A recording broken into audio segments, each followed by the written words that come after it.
Well, welcome back to New York Sports WickerMedia. I'm Watsu-K99. Thank you, as always, for taking the time to watch these videos.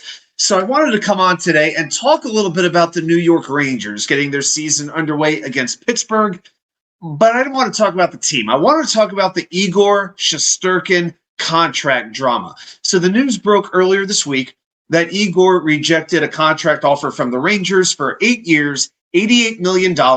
This is per Kevin Weeks, the old goaltender, usually kind of in the know on these types of things. It would have made him the highest paid goalie in the NHL. Now, Igor is scheduled to become a free agent next summer, and the odds are looking more and more likely by the day that he's going to test the market. There have been rumors he will not negotiate during the season. We'll see. One thing I've heard is that Shesterkin wants to get paid more per year than any other Ranger. And right now, the highest paid Ranger is Artemi Panarin at about $11.6 million. But here's the thing. So just this week, both Jeremy Swayman and Linus Ullmark signed extensions with their respective teams, both very, very good goalies, for $8.25 million per for varying lengths of time. And now Igor is somehow insulted by a contract that would make him the highest paid goalie of all time. So here are my thoughts. I was upset when I heard the news. I can't say that I was surprised by it, though.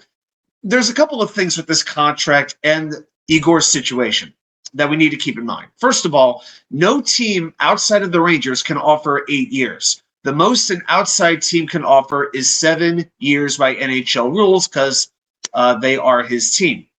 Second of all, chrisdrury is not going to trade him now. There's talks like, just trade him now, get what you can. You don't want to lose him for nothing.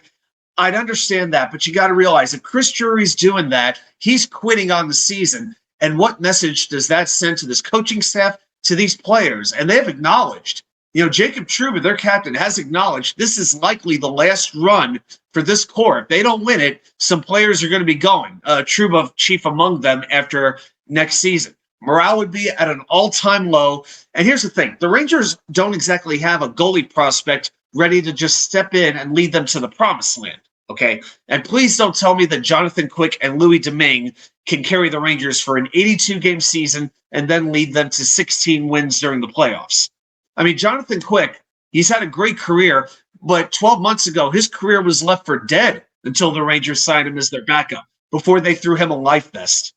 And Louis Domingue, come on, he's best known for eating spicy pork and broccoli, in Pittsburgh in between overtime periods a couple of years ago when he was with the Penguins taking on the Rangers.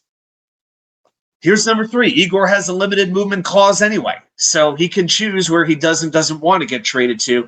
And again, this is a season the Rangers are viewing themselves as contenders for the Stanley Cup, even though most of the fan base would tell you that they're terrible. Now, I know, so this is really a gamble chrisdrury is taking. You hate to risk losing maybe your best player and the best goalie in the league for nothing, but when you have a chance to win a championship, you take that chance. Now, the other thing is people are saying, a lot of Ranger fans, you cannot pay a goalie $11 million or $12 million a year. I understand that, but we got to take a step back and look at this a little more objectively. It's not about how much money you get paid. It's about the percentage of the cap you're taking up. The NHL salary cap is finally starting to increase in a notable way after remaining stagnant for several years. Thanks for nothing, COVID. Because from 1920 to the 21-22 season, it remained at $81.5 million. It didn't change. Meanwhile, the NBA, the NFL, the caps there were skyrocketing. So for 22-23, it went up by $1 million to $82.5. Last year, it went up by another $1 million to $83.5. Okay, now for next season, it's going to go up $4.5 million to $88. Now we're cooking with gas here. Okay, so now you have a little bit more money to pay your players. Now, if the Rangers were to pay him, let's say $11.75 million, okay, I think that's a pretty fair number. It would make him the highest paid Ranger, but you're not hitting that $12 million number.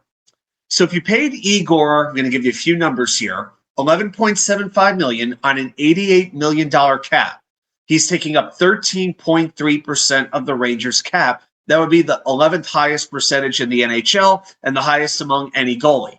And keep in mind, as the cap number continues to increase around the league, player salaries, that includes goalies, will go up. So I think 11.75 is a fair compromise. makes him the highest paid Ranger ahead of Artemi Panarin, whose cap hit, by the way, comes off the books after the season following this one. So Panarin's here for 2 more seasons, including the one that's just starting, and then he's probably going to leave.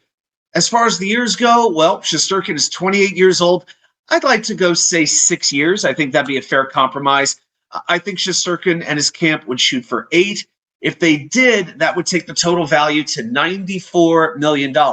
That total would set a record for goalies, beating out Careyprice's contract with Montreal by $10 million. Because Price had signed for 8 years for $84 million, the most in the league at that time. The $10.5 million was an all-time high for goalies per season, and it was also the highest total contract. Now, if I'm chrisdrury, how high would I go if I'm the GM? I think $12 million is pretty much, that's the magic number. I can give it, but I would also want a shorter contract to get the money off the books earlier if need be. And I think anything north of $12 million, you're starting to get a little bit irresponsible with your cap allotment. Because I'm sorry to say, if you're paying a goalie that large a percentage of your cap, you won't have the money to sign your own skaters or to sign free agents, and so you better be drafting and developing well. And in the last 3 or 4 years, as far as the Rangers go, well, they have traded tons of picks away. I'm just going to break this down. In the next 3 years, just 3 years, they have all their first rounders, but they have no second round picks. They have 2 third-round picks and no fourth-round picks. This is the deal you make when you go for the Stanley Cup. So at some point, it needs to pay off. And as a result, they are not exactly loaded with prospects here.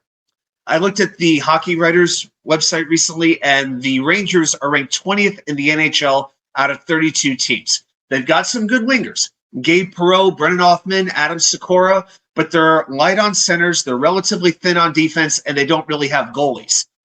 They have Dylan Garand at Hartford. He's been there for a while. He may be an adequate goalie. I think if anything, you develop him into a backup, but you're not expecting much after that. So chrisdrury needs to be very smart with this negotiation. Yes, Igor deserves to get rewarded. He's the best goalie in the league, probably easily top 2 or 3, and maybe the best player the Rangers have on their roster. But the key here is building a team that can win a championship. And as New York Rangers fans have seen, going back to the days of Henrik Lundqvist, a great goalie, he can keep you in the game. He might steal you a game, but he is not stealing you a playoff series, especially at the end of the season come June in the final 2 rounds. So let's see what happens. We'll see if there is any negotiating during the season. If not, Shesterkin's going to hit the market, and then it only takes one team to offer a crazy contract. Let's see what happens. Well, those are my thoughts. If you have any thoughts, any questions, put them right down there in the comments. Everybody, thanks so much for watching, and I'll see you right back here with more content from you know where, the Wicker Chair.